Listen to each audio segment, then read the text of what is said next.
Hello, welcome back, Boxed1 here. Today we're going to be looking at this. This is the LEGO Ramses Pyramid game from 2010. We're going to be looking at how to play it. We're going to be looking at what it has inside, including the minifigures, the dice, and the actual pyramid itself on a very nice 32 by 32 tan base plate. So, I do hope you enjoy. Let's get into it.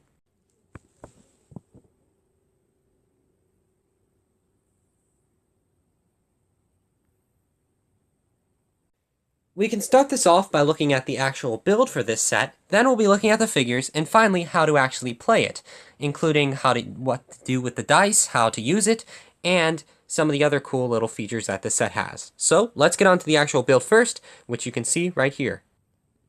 And the actual build itself is pretty good size. I'd actually say it's really good size for one of these games. I believe the only other 32 by 32 game that I have is the Minotaur one. I forget the name of that. But it's a very cool game, Minotaurus. And it's just a very cool tan base plate. I actually never had one of these before, so it's great to have. And we can actually start by showing, I guess, the outside of the pyramid. These brown parts are the places where your character will move to. So we'll be seeing that. These are the temples, or the secret temples, I believe they're called. These are the player's tents, and where you'll be putting your crystals. This probably doesn't make any sense to you right now, but it will once I show you the instructions. And this is the pyramid that you will ascend to the top of. And you can see that goes all the way around. The actual pyramid design is pretty simple. It has a very nice pyramid design, but it's very cool. These are actually in layers, so you can actually take all of them off besides the bottom one. And you can see there is a small interior, although that's not used in play. That is something that you get if you win. That's the Pharaoh's treasure in there. A golden scorpion. Very cool. But you can actually take apart all these layers one by one, and that'll actually be used in the game itself, which I'll be talking about in a little while. But you may also be wondering, what else would you be wondering? This is what you might be wondering. Why are these neon green? Short answer, I don't have enough yellow for some reason. I was missing 2 yellow when I got this set. That's the only thing I'm missing right now. I thought, might as well substitute them so they don't look too ugly.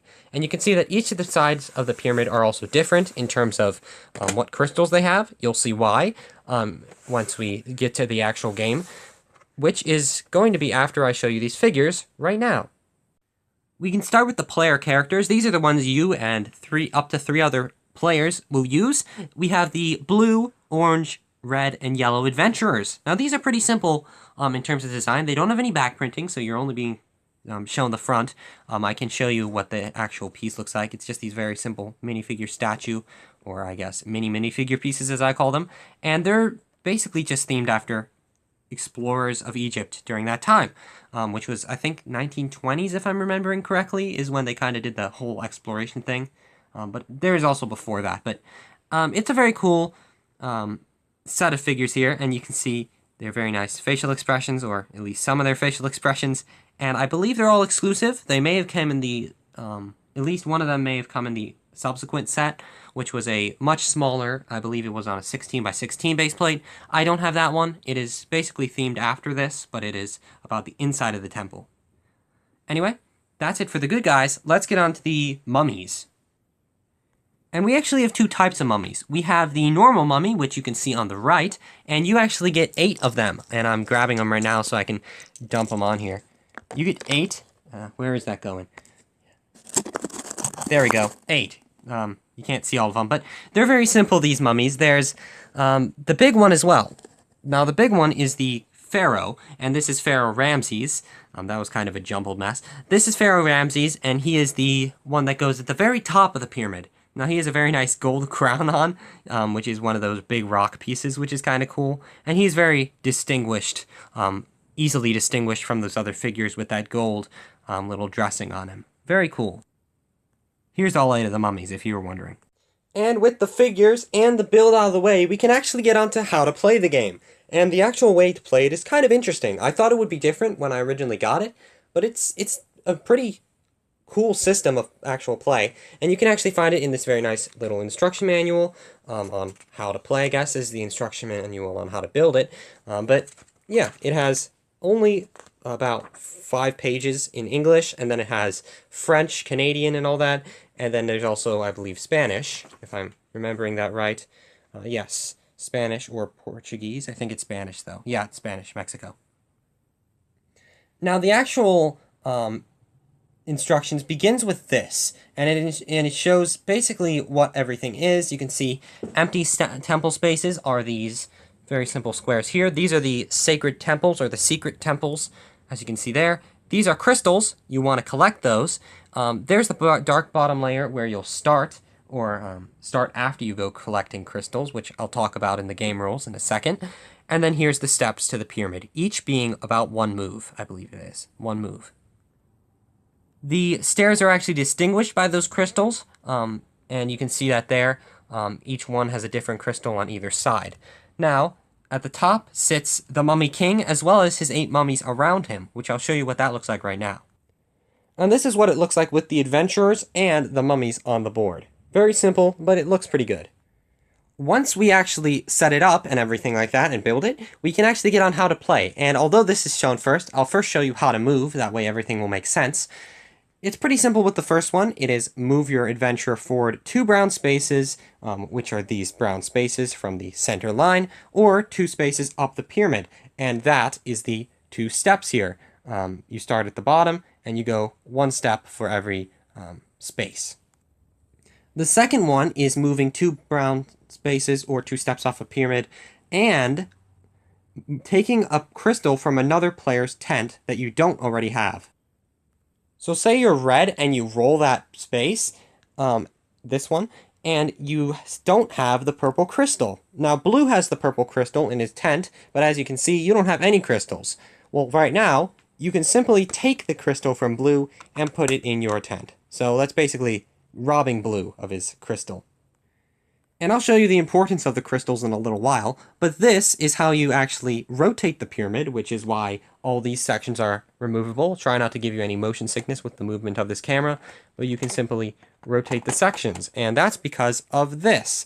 This is the space, let me show you on the actual dice, that allows you to both move 1 space with your adventurer and change the positioning of the pyramid, which makes it harder for the other players to climb. And I'll continue to say that you'll find out why in the future with the crystals. But it's a very cool little mechanism, and so you can do it on any one of these layers. Say a player is on this second layer of the pyramid, and they have a specific crystal color, and it's right here in front of them, and you don't want them to get to it. You can switch it to a color that they don't have, say that yellow that's being substituted with a neon green, and then they can't ascend the pyramid. The final one is the mummies, and you can actually move a mummy to kind of eliminate a player from the pyramid for a minute, and that's by rolling this. You both get to move 3 spaces and move a mummy down 1. And so if you were red, say, and you were out here, and you just get to move 3 spaces and you get to stay here. And then, well, that's actually 2 spaces, but once you move 3 spaces and stay here, you can move a mummy down. And when a mummy is on the pyramid, it knocks off any player that's on that layer. So say, or any player on that side on that layer. So say blue was here, and then you moved that mummy down. He would now have to go all the way back to the start of the pyramid, which definitely would take some time off of him. And that's how you try and get players off of the pyramid who are ahead of you and about to win the game. At the bottom, it also shows you how to win the game, and that is simply by reaching the top. If you reach the top, you basically win, but there's only one way you can win once you do reach it. You have to roll the aforementioned mummy square, and that way you can defeat King Ramses and win. And once you win, you get a very nice treasure inside the pyramid that we saw previously. Now that I showed you how to move, we can actually get into how to actually play. And this is how you play. You start off by moving very simply with these pieces. Right now, this doesn't really matter, and the pyramid also doesn't really matter. The mummy also doesn't really matter.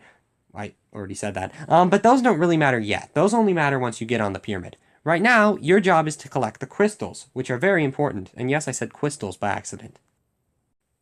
Say you're red. You have to roll a 1 to be able to get onto the space, but let's say you do and you do get on that space. You get to choose either to take the crystal and put it in your tent, or if you... Oh, that's not the crystal, that's Red himself. You can either take the crystal and put it in your tent, which is simply just putting it right there, or if you roll like a 2 and you get to this type of space with the temple, you can choose to pick it up and you can secretly look inside and memorize what is actually in there. And this one has a blue crystal in it. Now, you'll only get to see this once. After you memorize it and you pick it up from the square, you have to now move it to another location on the board. And you also want to be careful when memorizing it not to let another player see, because this will be very important if you know what crystal's in what pot. Say blue now comes and he rolls a 1 and he doesn't have a crystal or a temple on his space. That would just end his turn, very simply. And you repeat this process of moving around the space in a clockwise pattern until you get all the way back to the start. After you do, your turn ends. You want to get to the start first, because that means you get to go up the pyramid first. But once you do, you kind of just start at one side of the pyramid. So you can choose what side you want to start on. You can start here at the front, or you can start on either one of the sides, and you kind of want to put them in the center here. And then you can finally begin your ascension.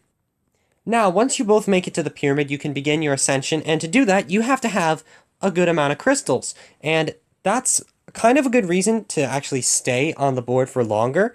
If you do roll a fewer amount of spaces, say you roll a 1 and a 2 consistently, and then you're kind of just stuck on the pyramid base for a while, and you just gather a bunch of crystals, that'll be good for you. You'll not be able to send as fast, but that will be good for you. So how this works is there's 2 things you can do. You can either skip rolling the dice and move your player to another side of the pyramid. You can only go one, or you can go in any other of the sides of the pyramids that doesn't have a player on that layer, actually. It can have a player, just not on that layer. Player on the layer. But once you have chosen your side and you are comfortable with that one, you can roll your dice. I should mention, if you don't roll the dice and you just move, you can't roll it that turn. Now, you can now decide if you want to ascend. And this guy, he does have a red crystal, and that aligns with the red crystal on the next layer, meaning he can ascend that layer. Now, if he doesn't have a red crystal, say he just has a, or now that he doesn't have a crystal that is this yellow color, he cannot go up, which means he'd want to go around the pyramid to a space that does have a color that he has. Say he does have green, he doesn't here, but say he does. He can only go around, or he'd actually be on this layer because he started there. He can now move, skip rolling the dice, and go there. And he can only go there, kind of jumbled there, he can only go there if he has the right colored crystal. So say he has an orange one, he has a red one, and he has a green one. So he'd want to move over here that has a green one above, so he can then ascend on his next turn. Now, say that blue has ascended all the way to the top almost, he has a bunch of crystals and he's winning the game. You as red have the objective now is to eliminate him. And you can do that in 2 ways, and that's what we saw the dice earlier. You can either steal the crystal he needs from his tent, take the red one off, and you'd put it in your own tent, but I'm not doing that right now. You can put that in your own tent, and then you can ascend, of course. Or you can grab the mummy, if you roll the mummy space, and you can bring him down the pyramid. Now that kind of makes it hard for this guy to get up. Now he has to move around the sides and try to avoid the mummy, because going up on a layer that has a mummy knocks you down all the way. And say he's right here and the mummy's right here, you roll another space with the mummy, you can bring the mummy down 1, and that'll knock him off as well. But there is a third way, and that's by rotating the pyramid. Getting the pyramid rotation card, or thingy, you can rotate it to one that he doesn't have. Say he doesn't have orange. Now he can't go up there, and he has to rotate around.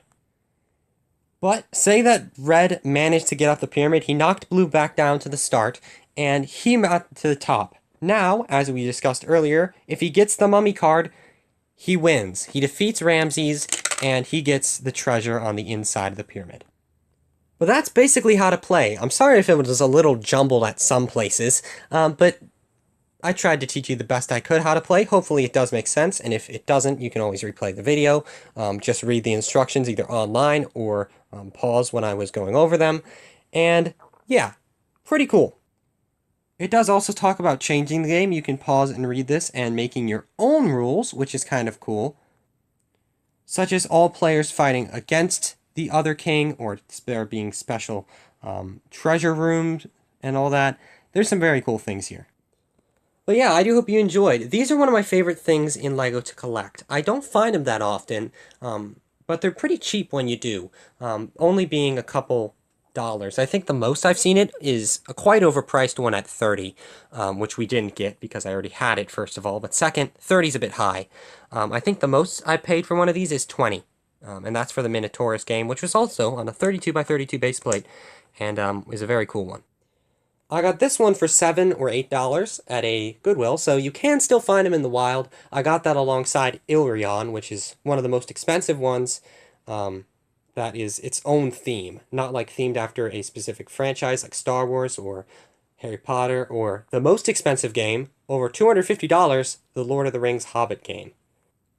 And I wish I had that one, but I don't yet. Someday I hope to find it. It'll be diamond in the rough if I do find it.